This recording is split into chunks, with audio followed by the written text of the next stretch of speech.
Lebanon government keeps the search for the victims of the Beirut port explosion.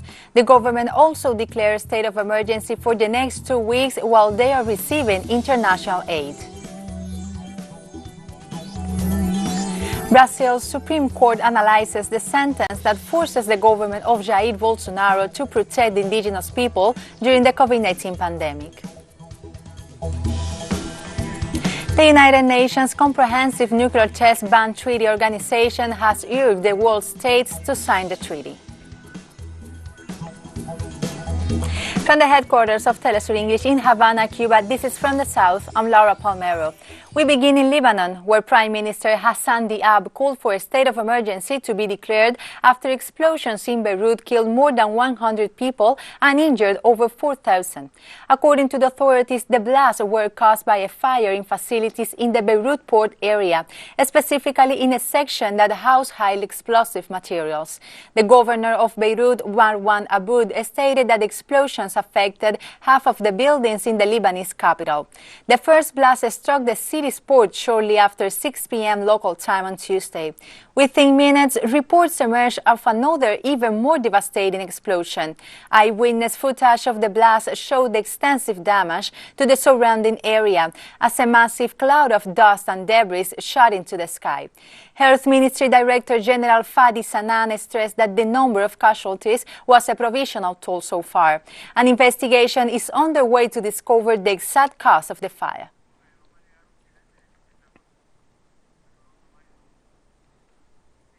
Satellite images courtesy of CNES released on August 5, 2020 shows a view of the port of Beirut before and after the devastating explosion that occurred yesterday.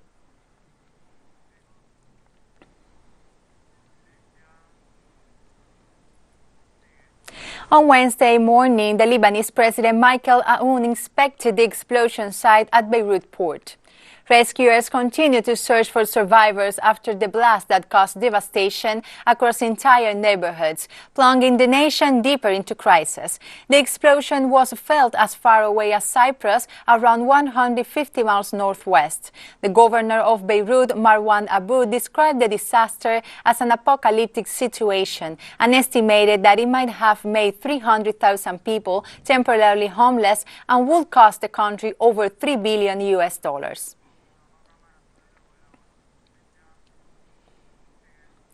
Moments later, the Lebanese president and cabinet members held a minute of silence before holding a meeting at the presidential palace in Bavda. No words can describe the horror of the disaster that has hit Beirut last night, turning it to a disaster-stricken city. It is time to grieve for our martyrs, wounded and missing. There is no doubt that shock is tremendous among all the Lebanese to whom I appeal today to show solidarity and mutual assistance in order for us to overcome, together, the catastrophic effects that go way beyond Lebanon's endurance during the harsh economic and health circumstances under which it succumbs. On Wednesday afternoon, the Russian government sent humanitarian aid in response to the devastating explosion in Lebanon's capital. The Russian Ministry of Emergency said that 5 aircraft were sent as humanitarian aid to alleviate the consequences of the strong explosion. In the face of the COVID-19 pandemic, the Russian government also sent epidemiology specialists along with a mobile laboratory to carry out COVID-19 tests on site. Russian President Vladimir Putin sent his condolences to Lebanon's President Michael Aoun, while Senator Oleg Morozov pointed out that Russia is willing to help Lebanon investigate the accident if it receives such a request from Arab nation.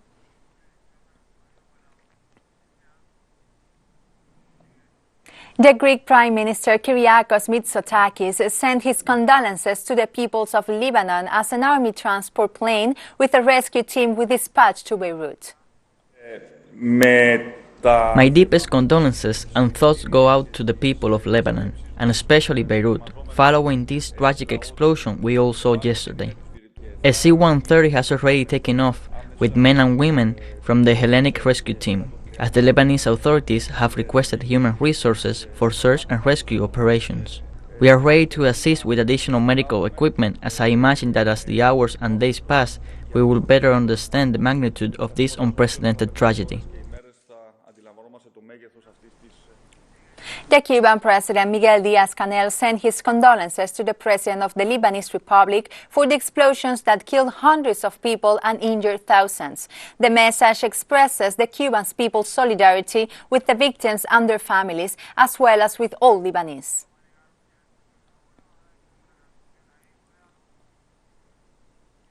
On Wednesday, Qatar sent a C-17 aircraft with a field hospital and medical aid to Lebanon to help alleviate mounting pressure on its strained healthcare system in the wake of the blast that devastated Beirut.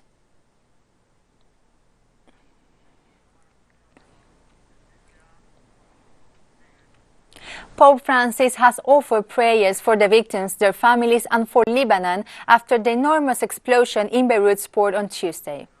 Ai bambini, agli anziani e ai sofferenti. Yesterday in Beirut, in the port area, a very strong series of explosions caused dozens of deaths, thousands of wounded, and serious destruction. We are praying for the victims and their family members, and we are praying for Lebanon because, with the efforts of all of its social groups, political and religious, it can face this tragic and painful moment. And with the help of the international community, it can overcome the great crisis it is going through.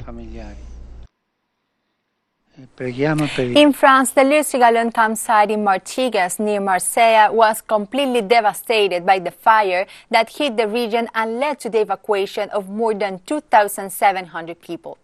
Evacuations were undertaken on Tuesday night, some by boat, from homes and camping sites in southern France as forest fires tore through some 1,000 hectares of vegetation. According to officials, about 1,800 firefighters battled blazes fanned by strong winds overnight, and 14 sustained light injuries. No civilians were hurt so far.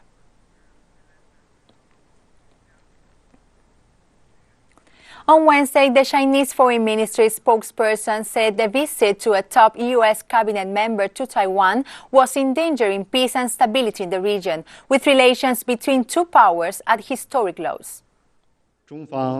China firmly opposes official exchanges between the U.S. and Taiwan, and this position is consistent and clear. China has lodged solemn representations with the U.S. side in Beijing and Washington. The Taiwan issue is the most important and sensitive issue in Sino-U.S. relations. The One China principle is the political foundation of Sino-U.S. relations. We urge the U.S. to abide by the One China principle and the provisions of the three Sino-U.S. joint communiques, stop all forms of official exchanges with Taiwan, handle Taiwan-related issues prudently and properly, and refrain from sending any wrong signals to the Taiwan independence forces, in order to avoid seriously damaging Sino-U.S. relations as well as peace and stability across the Taiwan Strait. I will be right back after this short break, so don't go away. Welcome back to From the South. In Brazil, the ruling which compels President Jair Bolsonaro to protect the indigenous peoples during the pandemic of the novel coronavirus is still being evaluated by the Supreme Federal Court.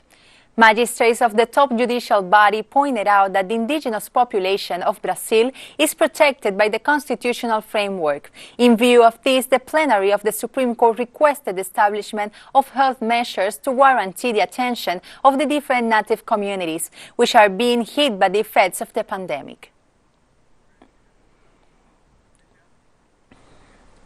The Supreme Court of Brazil decided to withdraw the complaint made by the ex-minister Antonio Palocci against the former president Luiz Inácio Lula da Silva. With a vote and 2 against, the Supreme Court dismissed the complaint of former Minister Palocci following Lula's defense request. The team of lawyers that represent the Brazilian leader claimed that the report was made 6 days before the 2018 elections, which is a violation of impartiality. Palocci's complaint was included by the federal judge Sergio Moro days prior to the first round of the presidential elections. The Workers' Party, Lula's political platform, and the defense attorney believe that is another evidence of Moro's political agenda. The judges became Minister of Justice under the government of Jair Bolsonaro, but resigned due to conflicts with the far-right politician.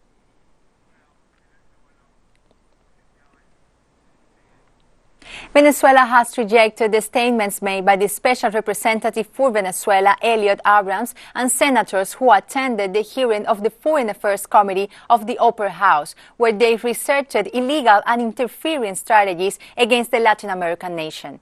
During the hearing held on Tuesday, Abrams reiterated his support for coup tactics and opposition lawmaker Juan Guaidó, as did other Republican senators, although some of them questioned the performance on Donald Trump's representative. The Venezuelan government rejected the accusations and once again condemned the coercive and illegal measures unilaterally imposed by Washington. The Democratic Party representative criticized Abrams' historic streak of failure and misdirection, as well as his strategy to intervene in Venezuela's internal affairs. In Nicaragua, Carlos Fonseca Terán, leader of the Sandinista National Liberation Front, called to dismantle the media campaign blaming his party for a fire inside Managua's Metropolitan Cathedral. Fonseca assured that the Sandinistas did not start the fire, as the co-plotters maliciously affirmed and the Episcopal Conference has irresponsibly insinuated. He also made reference to FSLN historical program, which establishes respect for Nicaraguans' religions, a principle that defines the model promoted by the revolution in defined as Christian, socialist, and solidary. Although the National Police investigations argue that the fire that destroyed the Tricentennial Church on Friday could have been started by Sandinistas, Fonseca believes that if it had been intentional, it would be responsibility of those who carried out the failed coup attempt in 2018.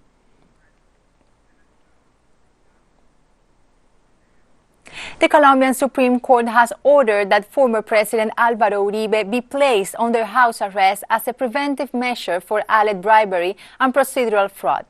The ongoing case against Uribe is one of the most important of recent years in Colombia. More than 7,000 testimonies have been analyzed as part of the process. The ruling was notified immediately and came into effect this Tuesday. The Uribe case will be discussed again next Thursday, although the judges could call another extraordinary meeting.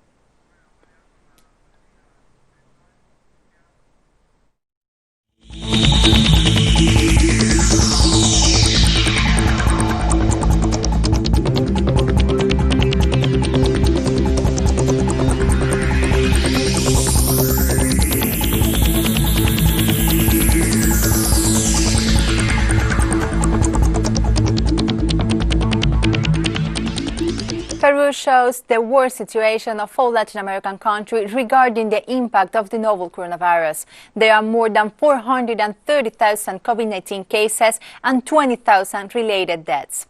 Hospitals are struggling to cope with rising number of patients, and healthcare workers have protested against the lack of protective equipment.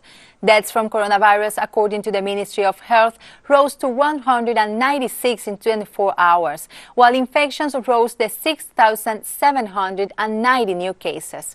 Peru has also reported increases in domestic violence under the coronavirus lockdowns.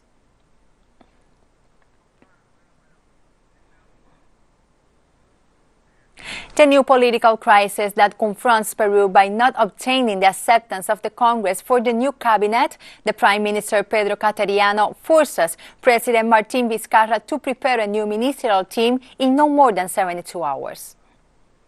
Respetuoso de las leyes.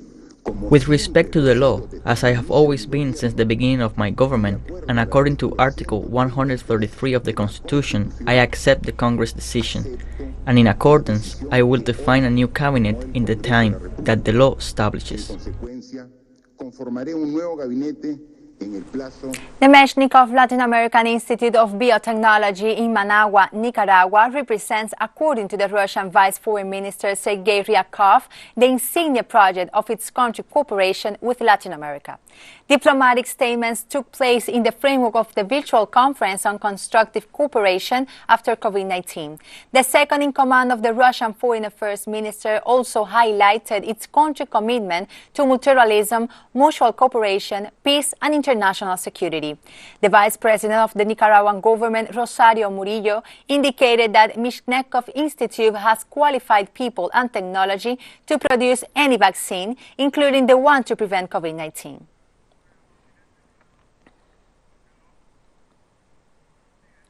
CARICOM Secretary General Ambassador Irwin LaRocque was congratulated Dr. Ibrahim Ali in his assumption to office as Guyana's 9th consecutive president, and said he looks forward to meet the new president as a member of the Conference of CARICOM Head of Governments in its next meeting. Dr. Ali took the oath as president after his People's Progressive Party was declared winner of the country's March 2nd general elections, following an extended period of challenges. CARICOM Secretary General assured that the people of Guyana have entrusted the new president with their leadership in a complicated context for the country's economic future. The head of CARICOM also offered, on behalf of the Caribbean community, its full support for the government and the people from Guyana in an effort to ensure prosperous and secure future for the country.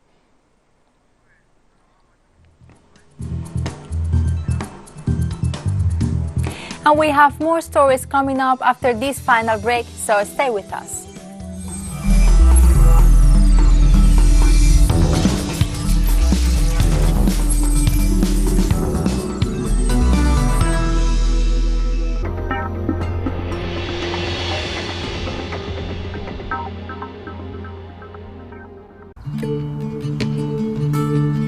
Eu queria enviar um parabéns e um desejo de força, Telesul. Vocês são muito importantes na América Latina e na visão que o mundo também tem da América Latina. Então, força e parabéns pelo aniversário e espero que nós comemoremos juntos esse aniversário por mais muitos anos.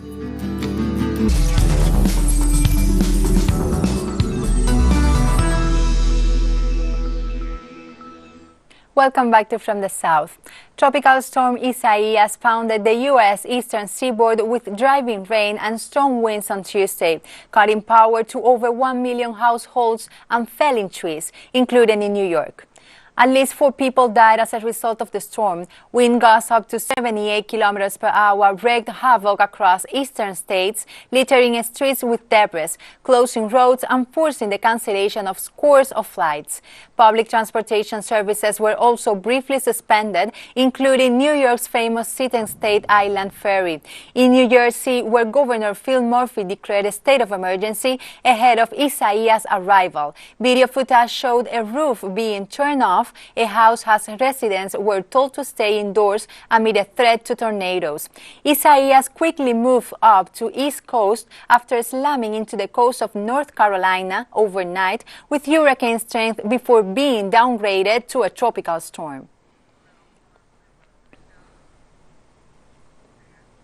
During a briefing at the White House, United States President Donald Trump urges Americans to remain alert and follow the guidance as a storm Isaias pounds the U.S. eastern seaboard with driving rain and strong winds.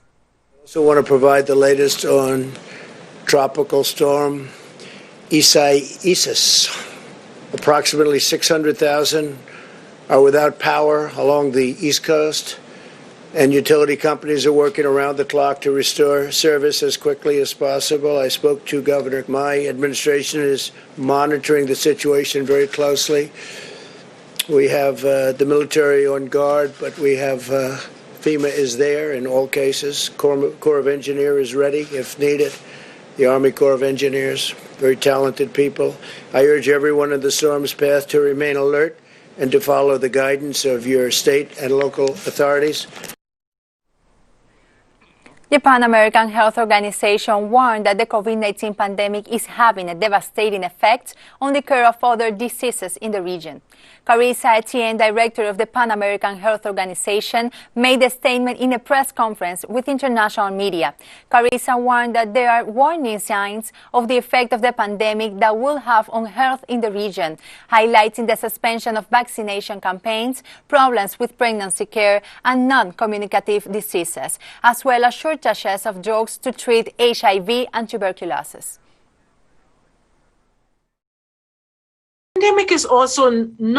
La pandemia no es el único problema de salud que enfrentamos. Estamos comenzando a ver señales de advertencia del impacto devastador que la pandemia ha tenido en otras enfermedades. And just a day before the anniversary of the atomic bombing of Hiroshima in the United Nations Comprehensive Nuclear Test Ban Treaty Organization has urged the world states to sign the treaty. CTBTO's Executive Secretary Lassina Serbo urged the international community to remain optimistic and committed to the treaty's entry into force. The Executive Secretary lauded the survivors of the bombings, usually referred to as Ibakusha, as a forceful moral compass for humanity. Serbo said that their pain and their stories have made nuclear risk more perceptible and concrete. We must hear them so we can act. The 75th anniversary comes at a critical moment. Our global values and principles are under scrutiny, and past gains towards a more stable and peaceful world are under threat. The Comprehensive Nuclear Test Ban Treaty is a powerful tool to achieve a world free of nuclear weapons. The Ibakusha have taught us that patience, determination and resolution are indispensable in the long battle towards nuclear disarmament. We must finish what we started, because what happened in Japan must never happen again. In Seoul, South Korea's capital, heavy rains and floodings have left 13 people dead and over 1,500 public facilities damaged. The Central Disaster and Safety Counter headquarters said that more than 1,000 people had been forced to leave their homes in the capital, Seoul, and over 200 landslides and settlements in lowlands were registered.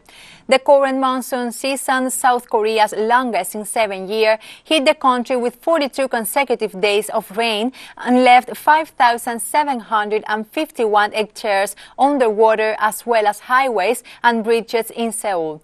Scientists link the current monsoon season to climate change, which has also caused damage in China, Thailand, Myanmar, and India.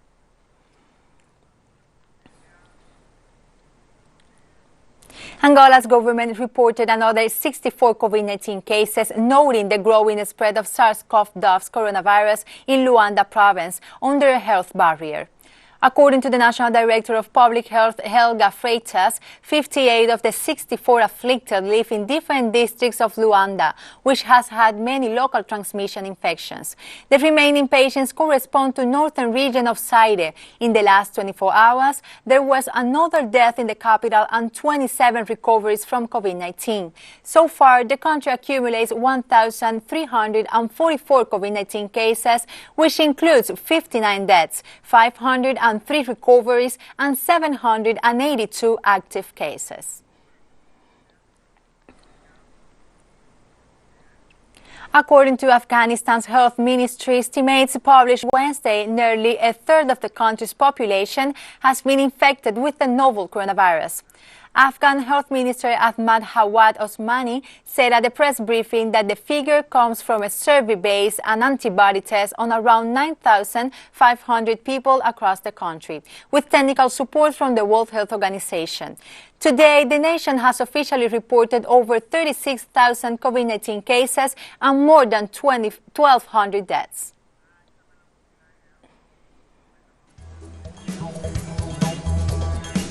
We have come to the end of this news brief. You can find these and many other stories on our website at telesurnenglish.net. Join us on social media, Facebook, Twitter, and Instagram. For Telesur English, I'm Laura Palmero. Thank you for watching.